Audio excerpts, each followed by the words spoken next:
They do have a timeout. Decide not to use it. Curry, way downtown. Bang! Bang! Oh, what a shot from Curry! What's up, everybody? My name is Ethan. This is Courtside TV. If you're new, don't forget to subscribe, and let's get into it. So, the Toronto Raptors had a kind of a weird offseason, and I am not really sure what to make of this team, because when I'm looking at the Eastern Conference, I'm looking at, who's going to be some of this in the upper echelon of teams there, and who's going to be really contending for the finals out of the East. I'm looking at teams like the Bucks, the Sixers, the Celtics, the Heat. There's a couple other guys that you can throw in there, but the Raptors, I'm not really sure exactly how good they're going to be, and it's weird because this is a pretty similar team to what they had last year. Coming into last season after losing Kawhi Leonard, everyone was like, oh, the Raptors, they probably won't be very good. They might even miss the playoffs, even though the East is kind of weak there. They just don't have a super great roster. They lost their superstar, so, whatever. They ended up being a lot better than a lot of people thought. They were this 2 seed. I really liked them in the postseason last year.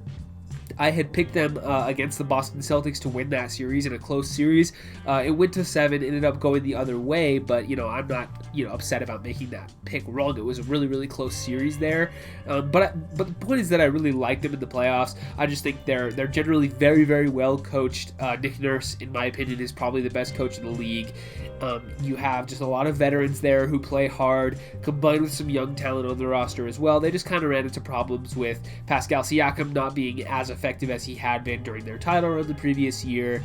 And they just weren't able to quite get over the hump there. They didn't have quite enough offense to really compete with the best of the best teams. Their defense was still really, really great.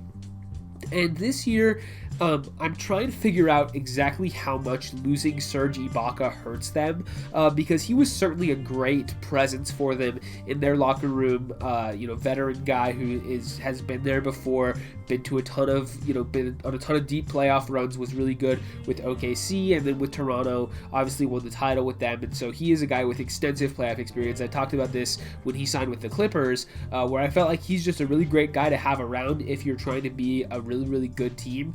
And as well as that, his production on the court, he's a great stretch 5, really super good defensively, still very solid, even, not as good as he once was, but still a very solid defender. And it's kind of hard to replace a lot of that production, right? Just because Ibaka was super good for them. He's not an all-star or anything, and it's not like they're losing Kawhi, obviously, but it's another blow to their depth, as well as losing Marc Gasol. He kind of looked a little slow at points during last postseason, kind of like he had lost the step. He leaves now to the Lakers, but even then, that's still another depth loss for them. So I'm just kind of left here with this Raptors roster where they still have Kyle Lowry, still have Pascal Siakam, re-signed Fred VanVleet. They have Norman Powell still, brought in Aron Baynes. He should kind of replace some of what Ibaka and Gasol were. Is he a better player than Serge Ibaka right now? Probably not, but he's, at least close to that level. A very, above average center in the NBA, can shoot the ball, is pretty solid defensively, has some of those same leadership qualities. So Aron Baynes is another guy who, I don't mind them bringing in as well. I think Chris Boucher is ready to step into a bigger role. He's still only 27 years old. We've seen some flashes from him in short bursts of minutes here and there. I think he's ready to, step into a bigger role here and be, embraced by this Raptors culture and be ready to, kind of take another step into becoming a real rotational player. I kind of have him on maybe a watch list for most improved player. That's kind of an outside of the box pick. I didn't actually mention it in my awards video from a couple of days ago, but I do think Chris Boucher maybe has an outside chance if he gets a little bit more playing time here. And then obviously OG Anunoby, who, is a young guy still getting better, but really great wing defender, and he obviously proves to be, maybe a little bit better than he was last year. We'll have to see if he takes another step there. Brought in Alex Len for more center depth. Drafted Malachi Flynn, who probably won't play too much right away, but he can maybe be something there. DeAndre Bembry is another depth piece in free agency. So this team has still a pretty solid roster. And with the coaching aspect and with everything that the Raptors have been known to do over the past couple of years, I still would consider them to be one of the top teams in the Eastern Conference. I just kind of they have to prove it to me again, which is a little bit weird considering they had just won the title, and now they're coming off a season where they kind of overperformed expectations again for the second year in a row. But I still kind of just want to see what this new group looks like on the floor. I have no concerns about like Kyle Lowry, regressing too heavily, or Pascal Siakam or VanVleet, kind of stagnating and, their limitations being exploited a little bit more like we kind of saw from Siakam in the playoffs. Those two, I'm not really worried about that for them either. So it's kind of like, well, this Raptors team is pretty similar to what they had last year.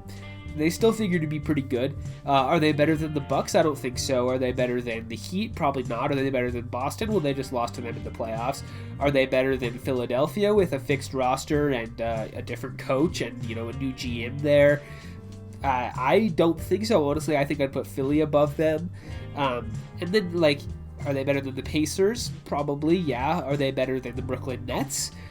I don't know. We'll have to see how KD and Kyrie look together, but probably not. So that puts them, I just listed, I think, 5 teams that I have better than Toronto next year. So does that mean they're going to be the 6th seed? Well, how good are they in the regular season, right? Are they going to be kind of like last year where they rack up some wins against lower competition? They're just very consistent night in and night out. Maybe not super dynamic, but they win a ton of games. That could be the case. Well-coached teams generally perform well in the regular season, and so I could definitely see the Raptors being one of those, those scrappy teams that fights hard every night to get their wins. And I think there's the other aspect you have to consider is they're playing in Tampa away from their families, and so what kind of effect does that have on the players as they, open the season in Tampa, which is obviously a place that's very far away and very different from Toronto. And we'll see, maybe the players' families will live there with them for a couple of months, and maybe some of them they won't, who knows. But maybe that has some sort of an effect on the production of this team. It's to be determined at this point. But when I'm looking at what the Raptors have, it's hard to say they're going to be bad, but it's hard to say they're going to be like a finals contender either. Like I said, I think that there's at least 5 teams in the Eastern Conference that are better than them. Not that I'm picking Toronto to miss the playoffs or anything, but I don't know. Maybe their time as a upper echelon playoff team might be coming to an end here. We know that Masai Ujiri is really good at his job, and he's going to find a way to turn rags into riches. He can make any team and flip it in a second. He's very, very good at what he does. So maybe is it time for the Raptors to move on from Kyle Lowry, considering he's going on 35 years old and has that expiring deal? That would certainly be a piece that could fetch you back a lot of value at the deadline. You can flip him to a contender, somebody to looking to make an all-in move. You could get a first-round pick or maybe more out of Kyle Lowry, I would assume. So maybe that's something to look at there if they're looking at, kind of a, not a full teardown, obviously, because you would still keep Siakam and VanVleet, but just a reshuffling of where this talent is allocated on this roster. I know that Raptors fans love Lowry, and he's been a very important piece to the city for a long time, but that's, I guess, one thing to look out for. We kind of were talking about this last year before they extended him for another season. But there's always the possibility, right? An aging point guard, he's going on 35. The team kind of looks like its title window is winding down a little bit, so maybe you can get something for Kyle Lowry at the deadline, or just let him ride out the rest of his days and retire as a Raptor. Who knows what's more important to them, right? If Ujiri decides that he'd rather take the value or just keep Kyle Lowry in his twilight years. But yeah, I don't know. We'll just have to see what the Raptors do and how good they're going to be this season. If I had to bet, I'd probably put them as the 6th seed in the Eastern Conference right now. I think they'll be good, but not amazing. I just even though this roster doesn't look amazing right now, I think that Nick Nurse will get the most out of this team. So maybe I guess 6th seed is kind of underrating them a little bit. You could always see a team above them getting injured or not, underperforming and then, stepping up in that void. But that's all, I guess we'll just kind of have to see. So that's all I got for you today on the Toronto Raptors. Like I said at the top of the video, if you're new, don't forget to subscribe, leave a like, ring the bell if you want to, leave a comment letting me know what you think about the Raptors, what they did this offseason, how good are they going to be next year. Drop your predictions in the comments below. But with all that said, I will see you guys in the next one.